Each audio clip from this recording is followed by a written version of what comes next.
आइए जानते हैं मकर संक्रांति की कथा के बारे में। वैसे तो भारतवर्ष में बहुत सारी कथाएं प्रचलित हैं, पर जो मकर संक्रांति की कथा है वह मतलब ये जो प्राचीन कथा है आज उसके बारे में हम बताते हैं। भारतवर्ष में सूर्य देव को प्रत्यक्ष देवता के रूप में माना जाता है। जब जब पृथ्वी पर अधर्म बढ़ा तब तब भगवान ने किसी न किसी रूप में पृथ्वी पर जन्म जरूर लिया है। इसी प्रकार की कथा है मकर संक्रांति की। कहते हैं इस कथा को सुनने से पाप नष्ट होते हैं और दुख दरिद्रता का नाश हो जाता है।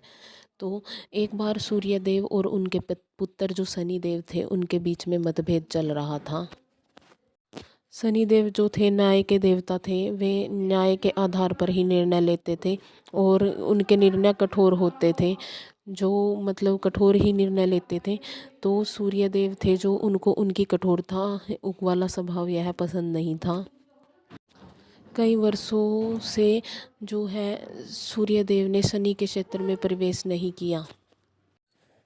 जब सूर्य देव धनु राशि से निकलकर मकर राशि में प्रवेश करते हैं तो वो अपने शनि की राशि से होकर जाते हैं। तो इस दिन को मकर संक्रांति कहलाता है। इस दिन का बहुत ही महत्व माना गया है। यह कथा हमें सिखाती है कि कटुता कितनी भी गहरी क्यों ना हो, पर पहला कदम मधुरता के लिए हमें ही उठाना पड़ता है, हमें ही शुरुआत करनी चाहिए। तो यह कथा हमें यह सिखाती है। इस कथा को सुनने मात्र से ही मनुष्य के पाप नष्ट हो जाते हैं, पिछले जन्म के कर्मों का, बुरे कर्मों का प्रभाव खत्म हो जाता है और दरिद्रता समाप्त हो जाती है। यह कथा बहुत ही प्रभावशाली मानी गई है। एक इससे जुड़ी एक अन्य दूसरी कथा भी है कि कहते हैं कि जो गंगा का अवतरण था वो भी इसी दिन पृथ्वी पर हुआ था। जो राजा भागीरथ थे वह बहुत बड़े राजा हुए। उन्होंने अपनी जो पूर्वजों की मुक्ति के लिए बहुत ही कठोर से कठोर तपस्या की। उनकी तपस्या से प्रसन्न होकर जो गंगा माता है वह पृथ्वी पर अवतरित हुई। कहा जाता है कि मकर संक्रांति के दिन गंगा सागर में गंगा का मिलन हुआ, जो कि यह मकर संक्रांति को बहुत ही महत्वपूर्ण और प्रभावशाली बनाता है।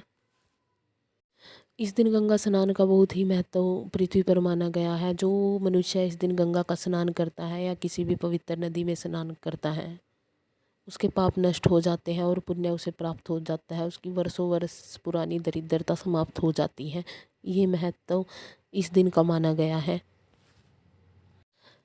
इस दिन को जो है दान का महापर्व भी माना जाता है। इस दिन चावल की खिचड़ी जो है और सूर्य देव को जल अर्पित करना, पक्षियों को दाना डालना, गाय को हरा चारा खिलाना और गुड़ और तिल दान करने का विशेष महत्व माना जाता है। कहते हैं इस दिन गुड़ और तिल दान करने से जो है चावल दान करने से वर्षों वर्ष पुरानी दरिद्रता का नाश हो जाता है और मनुष्य के घर में सौभाग्य की वृद्धि हो जाती है और पाप उसके सारे नष्ट हो जाते हैं।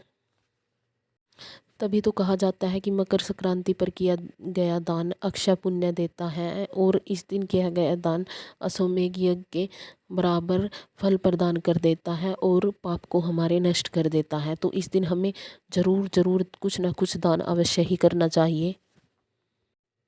एक और कथा मैं सुनाती हूँ आपको। एक नगर में एक धर्मदास नामक किसान रहता था, जो अत्यंत गरीब था।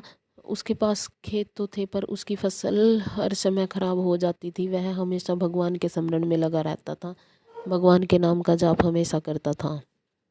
एक बार की बात है कि मकर संक्रांति का पर्व आ गया था। कड़ाके की ठंड पड़ रही थी। सभी लोग मकर संक्रांति की तैयारी कर रहे थे। तिल गुड़ जो है उनकी तैयारी कर रहे थे। कोई हलवा बना रहा था, कोई खिचड़ी बना रहा था। लेकिन धर्मदास के पास तो पैसे ही नहीं थे, वह बहुत ही गरीब था। धर्मदास की पत्नी धर्मदास से बोली कि सब लोग दान कर रहे हैं, अच्छे अच्छे पकवान बना रहे हैं, तो हम क्या करेंगे। तो धर्मदास बोला कि कोई बात नहीं, अगर मन में सच्ची भावना हो तो भगवान का नाम ही बहुत होता है, तो भगवान के नाम का जाप करो। तभी धर्मदास के घर में एक थोड़ा सा तिल और एक गुड़ की डली पड़ी हुई थी। उससे धर्मदास की पत्नी ने एक लड्डू बनाया और उस लड्डू को जो मंदिर में जाकर दान किया। उसी दिन से ही धर्मदास के जीवन का अंधकार मिट गया। जो उसके खेत में जो फसल नहीं होती थी, खेत हरे भरे हो फसलों से लदे खड़े हुए थे और फसल इतनी हो गई कि सारे गांव के लोग उस फसल को देखकर आश्चर्यचकित हो गए कि अब तक तो यह फसल सूखी पड़ी थी, लेकिन अचानक से ऐसा चमत्कार कैसे हो गया। सभी लोग आश्चर्यचकित रह गए। तो धर्मदास ने सभी लोगों को बताया कि उसने मतलब ऐसे ऐसे घर में पड़े हुए थोड़े से गुड़ और तिल का दान मंदिर में किया जाकर और नाम जाप किया। उसके प्रभाव से ही सूर्यदेव ने रात उसको सपन में दर्शन दिए थे और कहा कि तेरी सारी गरीबी नष्ट हो जाएगी और तेरे जीवन का अंधकार अब समाप्त हो जाएगा।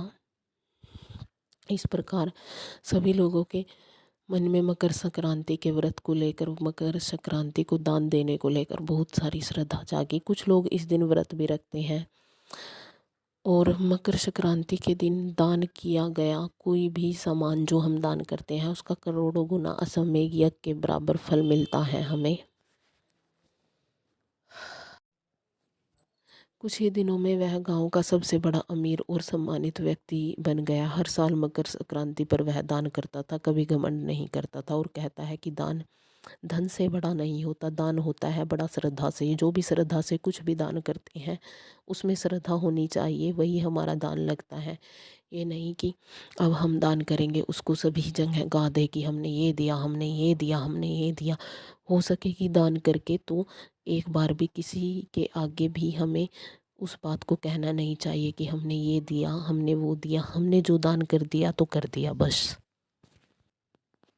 और सूर्य देव की पूजा हमें जीवन में कुछ भी दिला सकती है, क्योंकि सूर्य देव को भगवान विष्णु, भगवान नारायण का ही रूप माना जाता है। सूर्य ही पृथ्वी पर जागृत देवता माने जाते हैं। अगर सूर्य देव ना हो तो किसी भी प्रकार का हम कार्य नहीं कर पाएंगे, ना फसल होगी ना कुछ होगा। तो अगर आपको हमारी कहानी अच्छी लगी तो हमें कमेंट बॉक्स में ज़रूर बताएं। और इस कहानी को सुनने मात्र से ही कहते हैं, शास्त्रों में वर्णित है कि सारे पाप नष्ट हो जाते हैं। और कमेंट बॉक्स में जय सूर्य देव और अपने इष्ट देव का नाम ज़रूर लिखें। जय हो।